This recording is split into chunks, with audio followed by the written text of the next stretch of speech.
Just seeing you around the place this afternoon, it looks like you're really enjoying yourself. How are you finding life as a manager? I'm finding being a manager, great, fantastic. It's something I wanted to do for a very long time. Getting the opportunity is amazing for me, and I'm just relishing the challenges that come my way, and everything to do with being a manager in football and the whole thing. So it's great. I saw you say recently that being a manager makes you feel all kinds of emotions, just as it did when you were as a player. Do you still wish you were out there sometimes, or is it a different kind of excitement? Sometimes, but I know I can't do it on the level that these guys are doing it more. Mentally, you might be there, but physically, no, I can't do that week in, week out. But sometimes you're kicking every ball, and it's okay like that. Has it been what you expected? Has it taken you by surprise at all, any part of management? Obviously growing up in football yourself, you see, and if you're kind of, you're a bit of a sponge and you kind of understand and you take in all your environment. I used to watch how things used to go on with the managers and players and me as well. So you take all that on, and sometimes things might surprise you behind the scenes. Others don't surprise you because you've been through it. So everything's kind of all relative for me, and I'm taking every step, and I'm enjoying every step. Yeah. I saw Paul Scholes talking just yesterday and saying he couldn't bear being away from it all on a Saturday afternoon. Did you always know that this was going to be the route you'd take? Yes. Yeah. I think you've got to kind of. I studied like 3.5 years to get my full badges, and travelling around Europe, around the world, and watching some of my friends who are managers and other managers around the world, and watching football, everywhere. I kind of knew that this is for me. And time goes on, that kind of belief, that feeling gets even stronger when you're not in there. And you're not kind of trying to be a manager. So I'm just glad I'm here now. As you say, you've got fantastic experience both in your playing career and in your coaching qualifications. In the same way that the players will be learning from you every day, do you feel that you're learning all the time as well? I think you're learning everything, because every game that comes up conjures up new kind of new opposition and new problems and then you've got to work out the new solutions and things like that. So all that kind of stuff, I love doing that. It's like the more difficult it is, the more I want to get involved.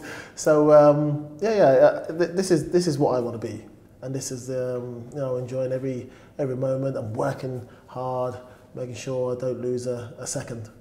And it's been some start, hasn't it, in terms of results on the pitch, and I'm sure you'll be the first to say the job's far from over, but just how pleased have you been with how things are going here? No, I'm very pleased. The lads have worked extremely hard to get to here. Everybody has listened to my philosophy and taken it on board. But the thing is, I have to look around the whole club, the whole playing style, the mentality, and everything like that, and that had to kind of get into line with my kind of vision, how football should be played, and also how football off the field, and how you look after yourselves, all that kind of stuff. I like the footballer to be really complete. Yes, there's time for fun and things like that, but I want you to kind of be your footballer now, and you got to really look after yourself, because that's your trade, that's your job, and your body. So I like guys really thinking about not only training, but when they leave the training ground, to think about that as well, and lead, try to lead a good kind of way of life. Yeah. Would you say that's been the biggest change you've made? Is there a secret to the early success? No, I think hard work and studying, and being myself and looking at the games. I'm playing wise, or half time, or all those kind of things. Really kind of getting involved and making sure nothing's missed. You can't afford to miss anything, and the second you start missing too many things, that's when things start slipping. So the job's not done. We're in a good position, but we've got to really start building and mentally moving on as well, the whole team, and they are doing that. But then you have to find the balance between being confident and being overconfident. You know, it's just the beginning, and we've got to realise the situation we're in, and we've got to build in that and be positive, but I don't want any arrogance in there. I want people to be working hard and making sure they're switched on and doing their jobs. Yeah, because it does seem like almost anything can happen in Sky Bet League 2. So how important is it to put together a run of good results, and just how difficult is it to do that? Yeah, I think we have to really, that's what it's all about. The momentum and putting a really proper run together to kind of be almost like a hot knife through butter, to just really pierce it and cut it and go through.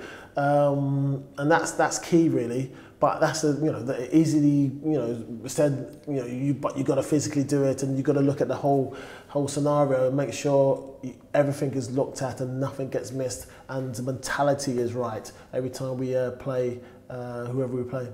And now in training, there's a familiar face alongside you, of course, in Andy Cole. Just tell us a little bit about how you'll be working together.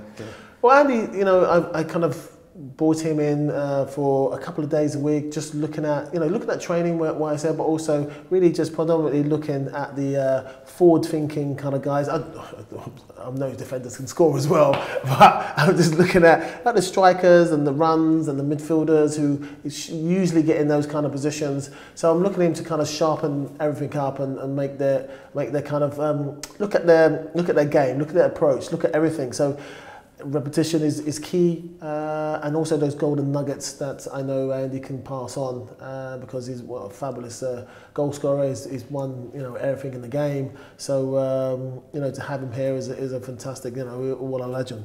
And you haven't fancied going up against him in training then? That would make some attack versus defence drill, wouldn't it? Well, we've done that. That's years ago.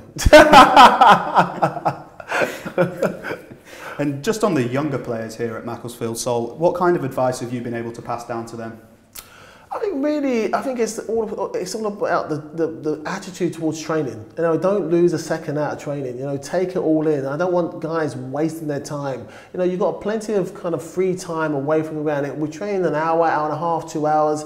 Be concentrated on everything we do. You take that in, that little bit of information. Whoever the staff who's trying to kind of help you, take it all in and kind of have it within your locker. Take it into your toolbox and utilize it. And that's what we're trying to do, to make sure almost everybody's empowered. Everybody's got, confidence. Everyone can play. Everyone can, everyone's strong. Everyone's, got to the maximum pace-wise and things like that, or stamina or energy. Things like that, to take it all in. We're all trying to kind of help. And that's what we're trying to see, make the complete footballer. And then as a team, individual, and then as a team, complete. And as your managerial career develops, would you like to be seen as a manager that gives youth a chance and promotes young players? Yeah, I think it's a little bit difficult at the moment at Macclesfield, because that is not really properly set out. But I started at 17, 18.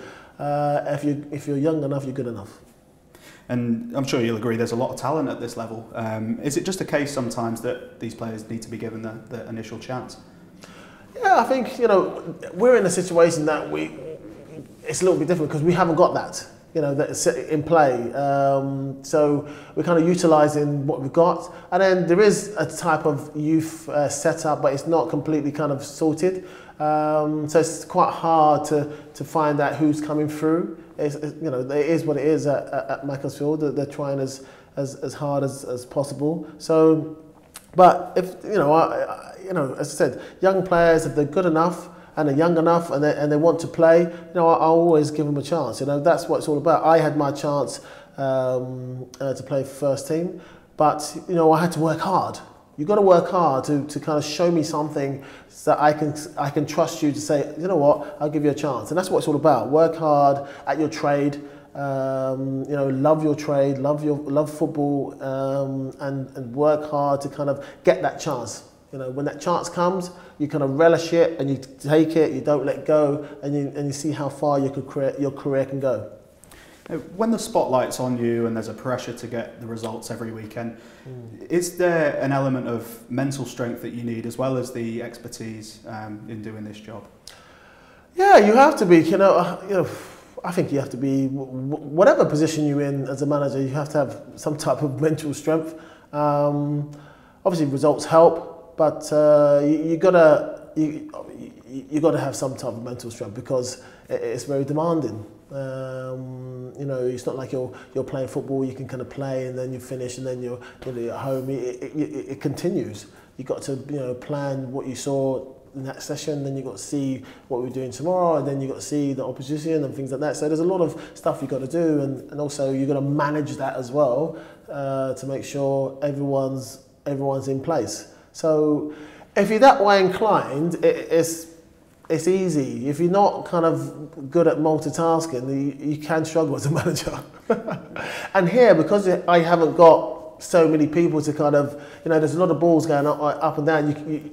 You've got to prioritise, but you haven't got so many people, staff to kind of catch that ball, catch this ball, catch that ball. You've got to almost not do it all, but you've got to do fair sum. And here you get people who are doing 1, 2, 3 jobs, whatever they are, whatever they're doing across the board. So you learn how to be multitasking at this level very quickly.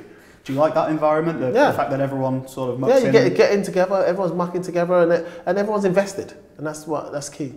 Have you had any advice, Sol, from former managers or anything like that coming into this job?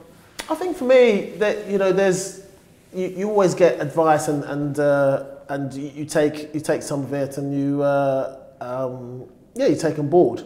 But for me, I think if you've been through lots of things in life, I think you take football is life in a funny way. You're dealing with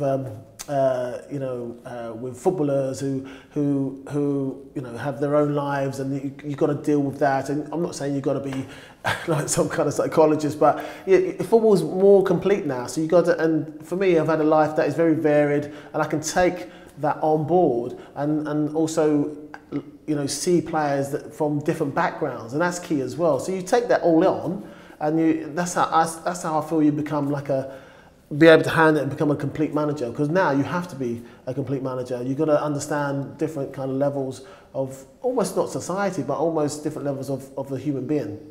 Just finally, Sol, if you could lead Macclesfield to safety this season, where would it rank in terms of all the things you've achieved in your career? Well, the main thing is, you start again. You get this job done right. We're kind of climbing a mountain. We're not at the top of the mountain. There's a long way to go.